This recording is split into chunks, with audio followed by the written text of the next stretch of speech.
დარწმუნებული ვარ, რომ შენ გითამაშია ფრენბურთი და იმაშიც დარწმუნებული ვარ, რომ ძალიან მოგეწონა. იქნებოდა ეს სანაპიროზე სკოლაში ან თუნდაც ეზოში ბავშვებთან ერთად.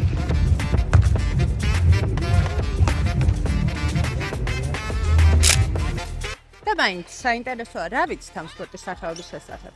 ფრენბურთი ხომ თითქოს ყველას გვინახავს სანაპიროზე, დარბაზში ან სპორტის გაკვეთილზე. მაგრამ შენ თუ იცი, საიდან დაიწყო ეს სპორტი, ვინ მოიფიქრა ეს თამაში და რატომ გახდა ასე პოპულარული მთელ მსოფლიოში? ამ ვიდეოში სწორედ ამაზე ვისაუბრებ. როგორ დაიბადა ფრენბურთი, როგორ განვითარდა საქართველოში და რატომ არის ეს სპორტი ბევრად უფრო რთული, ვიდრე ბევრი ფიქრობს. ასე რომ მოემზადე, ფრენბურთის ისტორია იწყება. ფრენბურთი შეიქმნა 1895 წელს ამერიკაში. მისმა შემქმნელმა უილიამ მორგანმა ისეთი თამაში მოიფიქრა, რომელიც არ იქნებოდა ძალიან დამღლელი, რათა ყველას ეთამაშა სპორტის გაკვეთილზე. მისი ინსპირაცია ჩოგბურთი იყო. თავდაპირველად სპორტს მინტონეტი ერქვა. მხოლოდ 1 წლის შემდეგ გადაარქვეს მას სახელი და დაარქვეს ის, რაც დღეს უკვე ყველამ ვიცით, ფრენბურთი, ანუ ვოლეიბოლი. ახალი თამაში სწრაფად გავრცელდა ჯერ ამერიკის სკოლებსა და კლუბებში, შემდეგ კი მთელ მსოფლიოში. ეს თამაში იყო მარტივი და ძალიან დინამიური. 1930-იან წლებში გაიმართა პირველი საერთაშორისო შეჯიბრებები. 1964 წელს კი ფრენბურთი უკვე ოფიციალურად გახდა ოლიმპიური სახეობა ტოკიოს ოლიმპიადაზე. მეორე მსოფლიო ომის შემდეგ 1957 წელს დაფუძნდა ფრენბურთის საერთაშორისო ფედერაცია, იგივე FIVB. დღეისათვის ამ კონფედერაციაში შედის 222 ქვეყანა და ეს მსოფლიოში ერთ-ერთი ყველაზე დიდი სპორტული ორგანიზაციაა. ფრენბურთის ისტორია საქართველოშიც საკმაოდ საინტერესოდ იწყება.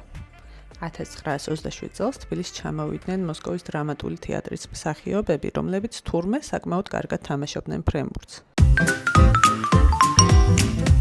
მათ რამდენიმე საჩვენებელი მატჩი გამართეს და სწორედ ამან გამოიწვია თბილისის მოსახლეობაში საკმაოდ დიდი ინტერესი ამ სპორტისადმი.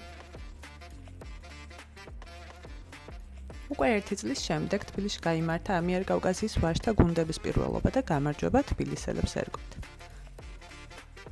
საბჭოთა კავშირის ნაკრებში სხვადასხვა დროს მიწვეული იყო საქართველოში დაოსტატებული ძალიან ბევრი ფრენბურთელი. ყავს ოლიმპიური ჩემპიონი ვაჟა კაჭარავა და მსოფლიოს და ევროპის ჩემპიონი გივი ახვლედიანი, რომელიც სხვათა შორის მსოფლიო ფედერაციამ მე-20 საუკუნის საუკეთესო ქალთა მწვრთნელად ცნო.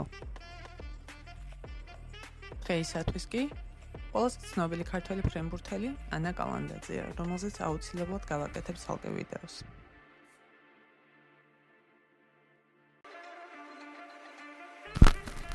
ფრენბურთის წესები თავიდან სულ სხვანაირი იყო. მოედანი პატარა, დაახლოებით 15-8 მეტრზე იყო.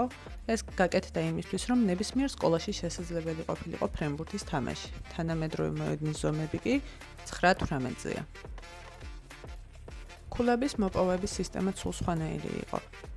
ქულის მოპოვება მხოლოდ საკუთარ ჩაწოდებაზე შეგეძლო, მაგრამ ამისთვის მოთამაშეს ჰქონდა ორი მცდელობა, ისევე როგორც ჩოგბურთში. ბურთის ნებისმიერი შეხება ბადეზე ითვლებოდა შეცდომად, ასევე თუ ბურთი შეეხებოდა ხაზს, ეს ითვლებოდა აუტად. ამიტომ აუცილებელი იყო ბურთი ზუსტად მოედანში მოგეთავსებინათ. განსხვავებული იყო კონტაქტების რაოდენობაც ერთ გათამაშებაში. არ არსებობდა შეზღუდვა, რამდენჯერ შეიძლებოდა ბურთს შეხებოდნენ მოთამაშეები ერთ გუნდში. ერთ მოთამაშესაც კი შეეძლო ზედიზედ რამდენჯერმე აიღო ბურთი, სანამ ის მოწინააღმდეგის მხარეს არ გადავიდოდა. თამაშის პირველი ოფიციალური წესები გამოქვეყნდა 1897 წელს. 1916 წელს უკვე დადგინდა, რომ გუნდში 6 მოთამაშე იქნებოდა. გათამაშებაში იქნებოდა მხოლოდ 3 შეხება და ერთი მოთამაშე ზედიზედ ორჯერ არ შეეხებოდა ბურთს. 1922 წელს დაემატა წინა ხაზის შეზღუდვა და სეტის მოგებისთვის აუცილებელი გახდა ორქულიანი სხვაობა. შემდეგ წესები კიდევ უფრო დაიხვეწა. ბადეზე ჩნდება ანტენები, ქალებისთვის ბადის სიმაღლე ჩამოდის 2 და 24-ზე. 1976 წელს ბლოკი აღარ ითვლება პირველ შეხებად. 1984 წელს ჩაწოდების დაბლოკვა დაუშვებელი გახდა. 1999 წელს სეტები განისაზღვრა 25 ქულამდე. საჭიროების შემთხვევაში ტაიბრეიკი 15 ქულამდე იყო.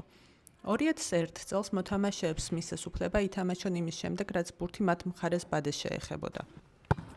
2002 წელს კი მწვრთნელმა მიიღო უფლება თამაშის დროს ესაუბრა მოთამაშეებთან და არა მხოლოდ ტაიმაუტებს. და კიდევ ერთი ძველი წესი. თუ ბურთი ხვდებოდა კედელს ან ჭერს, ეს შეცდომად არ ითვლებოდა. შეგეძლოთ ჩვეულებრივად გაგეგრძელებინათ თამაში. მოკლედ, იმ დროიდან წესები ძალიან შეიცვალა და შეიცვალა თვითონ თამაში. წესებთან დაკავშირებით აუცილებლად შემდეგში ვილაპარაკებთ, იმიტომ რომ გეგმა უფრენბურთის წესებზე ცალკე ვიდეოს გაკეთებას, იმიტომ რომ ძალიან მრავალისმომცველი თემაა და მგონია რომ დეტალურად უნდა ჩავიაროთ ყველაფერი. ახლა კი გადავიდეთ ძალიან საინტერესო ნაწილზე, მითები ფრენბურთზე. ფრენბურთი და ხელბურთის სხვადასხვა სპორტის სახეობაა.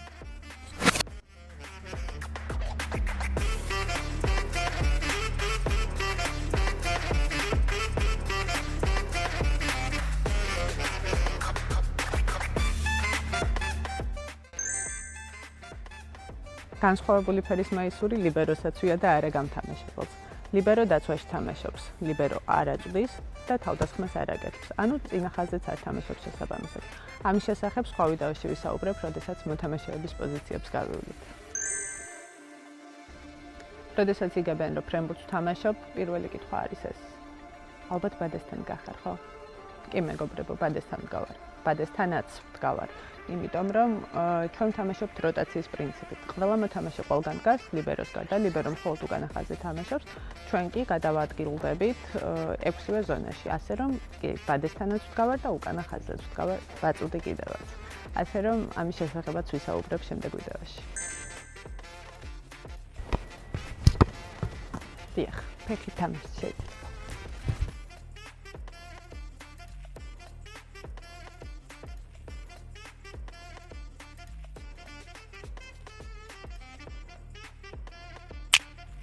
ჯერჯერობით სულ ეს არის, რაც მინდა და დღევანდელი ვიდეოს გადაღება. თქვენთან მოგეწონათ ეს კონტენტი, გიყვართ ფრენბურთი და გინდათ რომ არ გამოგრჩეთ სიახლეები, აუცილებლად უნდა გამოიწეროთ ჩემი არხი და დამიწეროთ კომენტარებში ის თუ რაზე გავაკეთოთ შემდეგი ვიდეოები. აბა კარგად.